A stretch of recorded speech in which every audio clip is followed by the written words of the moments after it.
Number 9 is The Outlaw Torn. Oh, yeah, that's on my list, but it's way not number 9. Way not number, whatever the fuck that means. You mean you love it more than me? Yeah, I do. Yeah.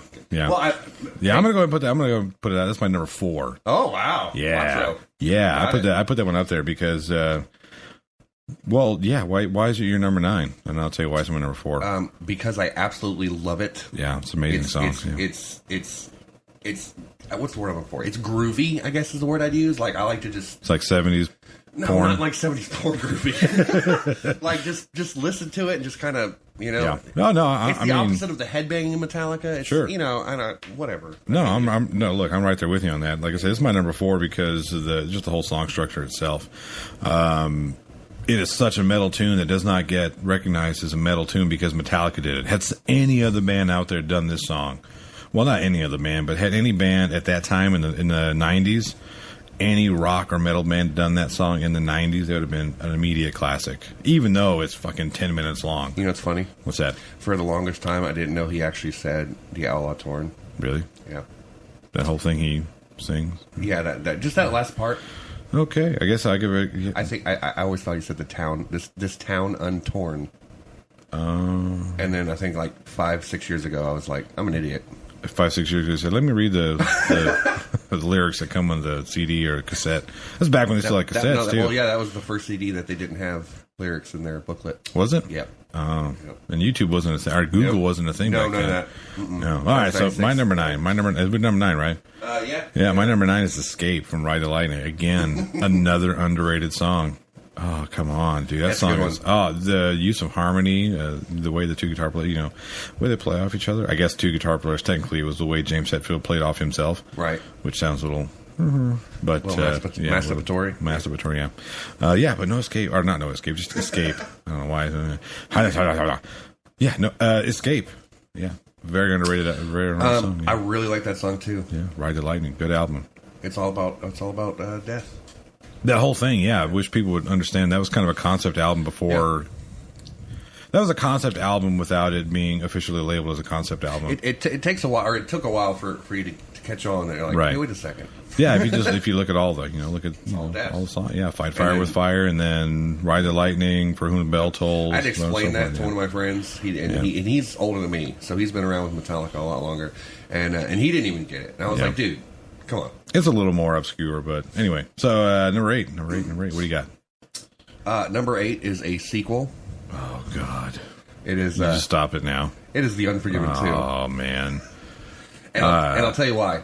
Because out of all the Metallica songs that I love jamming to, The Unforgiven 2, for some reason, is the only one that I absolutely love to sing to. I don't... Insert awkward pause. Because I'm staring at you. Don't stare at my eyes like that. Look, I love The Unforgiven. That actually has a special meaning to me in my heart, but I put The Unforgiven 2 is because I will literally turn that thing up in my car and just sing the crap out of it. And I love the end, how it does a nod to the original. I love little touches like that. And yeah, they should have not done that, but... Whatever. I'm sorry. My number 8... You don't like it. I'm sorry. I don't. My number 8 comes off of Master of Puppets. And I actually have 3 Master of Puppets songs on here, yeah. Because it's one of the greatest metal albums ever written. But the thing that should not be... Do it! I knew that was going to be on your list. It has to be on my list because, again, it's another one of those kind of obscure, weird Metallica songs. On Guitar Hero Metallica, that's the last song you have to play to beat the game. No, because I play real guitar. I'm just telling you. Yeah, you will know. I play real guitar. You know what? So do I. Yeah. A little bit. Number 7. What do you got? Hi, devil. Number 7 is also off of the Load album. Yeah. Another song I love singing to. Bleeding Me. That almost made my list, too. Simply because...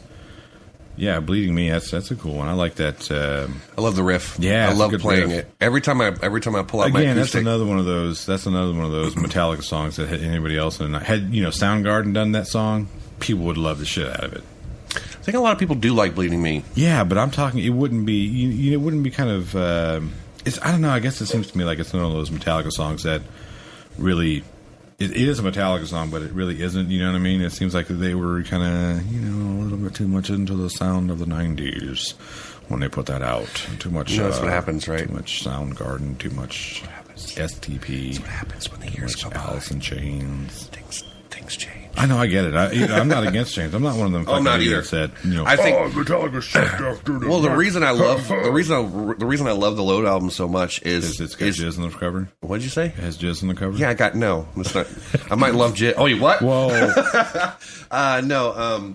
The reason I love Load so much is because here's Metallica in the 80s, here's Metallica now. They were able to flip through the times and keep their name. Reinventing themselves. Yeah, and still be Metallica. And everyone still loves, I mean, yeah, sure, a few fans dropped off. But for the most part, people still loved Metallica, even though they put out a completely different sounding album. They really did, yeah. 2 in a row. And then they never... Well, they had to reload it, you know.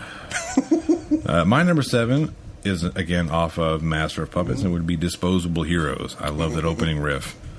And it stops there. No, I don't really like that song that much. That's because you're an idiot. Because I don't agree with one of your songs. I'm kidding. You're not an idiot. No, you're allowed to not like one of I do love Out of Nowhere because people don't know what I'm saying. In the middle of conversation, sometimes I'll just go back to the front, and they'll be like, "What? What are you talking about?" I don't get it. All right, so yeah, I love the riff. Number 6. Speaking of riffs, this song is in here for the riff. Yep. Blackened. Oh, that's a good one. I love it. It's a 7/8 too, which is that's the reason why it has that weird little hitch whenever because Lars couldn't play in 7/8, so he had to I got a hitch, and then they were. But that opening riff in 7/8 was your Lars hitch face, which everyone could see it. That's why I got a face for radio, and the tongue was definitely out. My number 6, Master of Puppets again. Mm-hmm. Damage Inc. And I did not put Master of Puppets on my Master of Puppets. I love Damage Inc. Damage Incorporated. Oh, man. Again. Fucking on fucking. Yeah, for the whole fact that it's a right-hand workout. And no, I'm not talking about jerking off. God, it's songs like that I'm just like, why can't they do this again? Yeah. You know? I agree. Yeah, that's a good song. That just... I'm doing the right-hand workout. No one can see me. No, I'm just doing it, though. He's doing it. All right, number 5. What do you got? I got The Four Horsemen. Okay, yeah, okay. It's unfortunately the only song off of Kill 'Em All I have on my list. That's a fine. I only have one song off Kill 'Em All, and I already gave mine, so Phantom Lord. So, but I love Four Horsemen. The one thing that drew me to that song, I mean, I already love the whole anything dealing with the Four Horsemen of the Apocalypse already. Yeah. But I was like, Metallica made a song X-Men about it. I'm like, oh, cool, great, love it. And what'd you say? I said nothing. So yeah, no, you love it. Yeah, I do. I love the horse beats from the drum. Yeah. I was actually impressed because Lars is not the greatest drummer. He's great at keeping rhythm, like he should. About that, it's about stops about there. Yeah. You mean keeping time? Yeah, same thing. No, it's a big difference. You know what? Don't make me sound stupid. My number 5. It comes from the Black album. My number 5 comes from. It's My Friend of Misery. Yeah, I know it's kind of I don't know. It's kind of lame from that. I don't know if that's no. Lame. It's not lame. I love that opening bass riff. It's love a good bass riff. I just like the way. Again, that's another one. I like the way the song is put together. Yeah.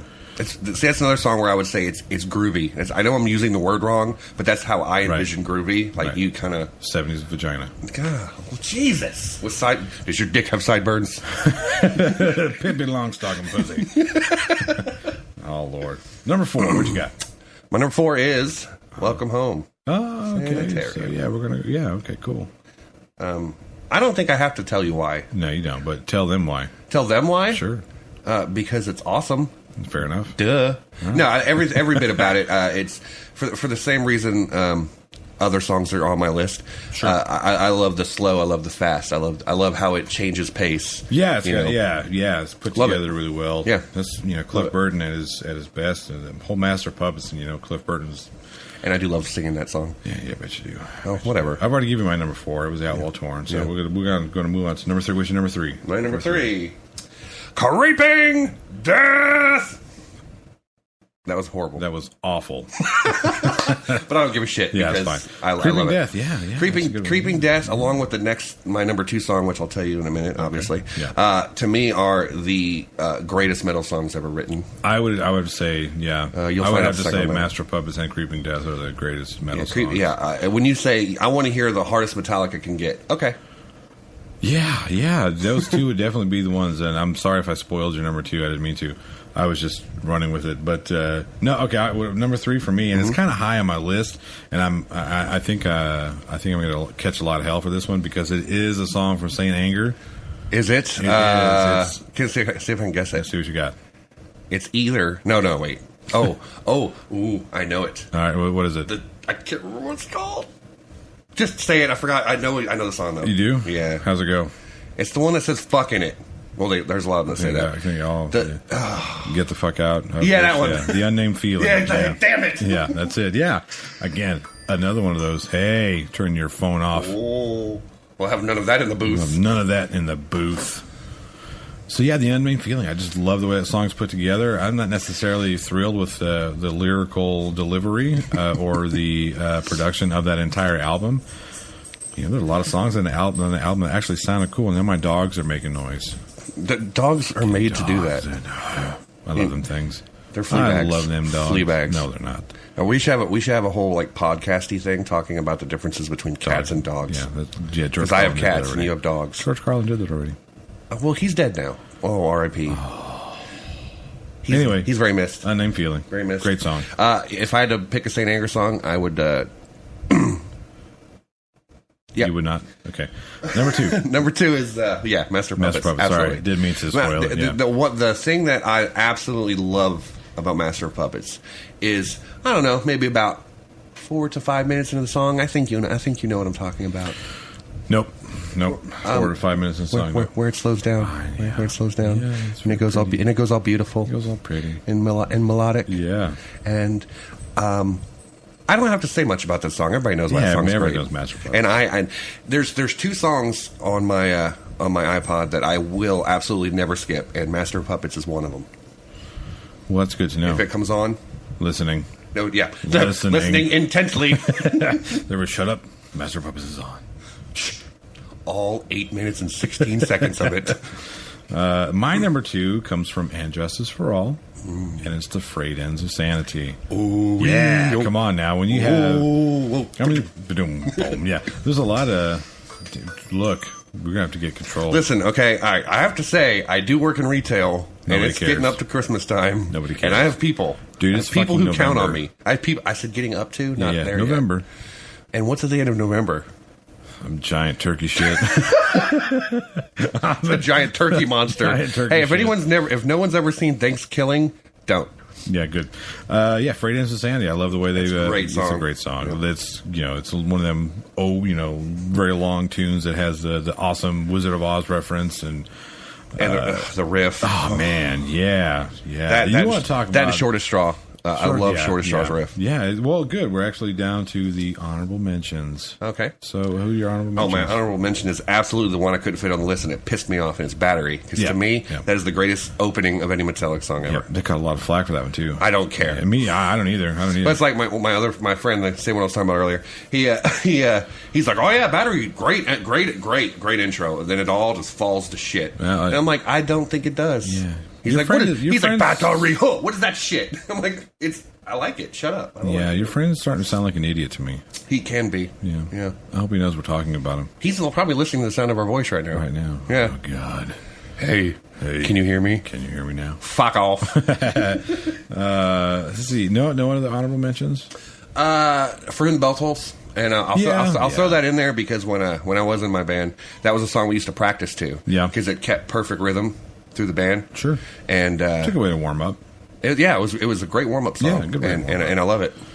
Yeah, I don't know if I have any honorable mentions. Come on, I mean, are you kidding? How about every song ever written? I was going to say, obviously, you could interchange any song from especially from And Justice and back. You could interchange any one of these songs. Yeah. You know what? I will go with No Remorse because again, it starts out as a dick punch as soon as it that opening riff is like poof right in your nuts. Well, so is Whiplash is kind of, because it opens with a dun, then it comes in with a dick punch. Whiplash is actually the song. I went over to a friend's house like a week after I listened to the. That was Black Metal Militia. I don't know what the fuck I was doing there. But a week after I listened to the Black Album for the first time, I went over to a friend's house, and he had one of his friends over with his guitar. And it was the first time I ever saw someone play an actual guitar in front of me. I think I was like 12 or something like that. And he did the opening. He did opening to Whiplash, and I didn't know it was Whiplash. All I knew was the Black Album. And then he played about, I don't know, a quarter of the song, the opening, and I was like, oh my god, what was that? And he's like, oh, that was Whiplash.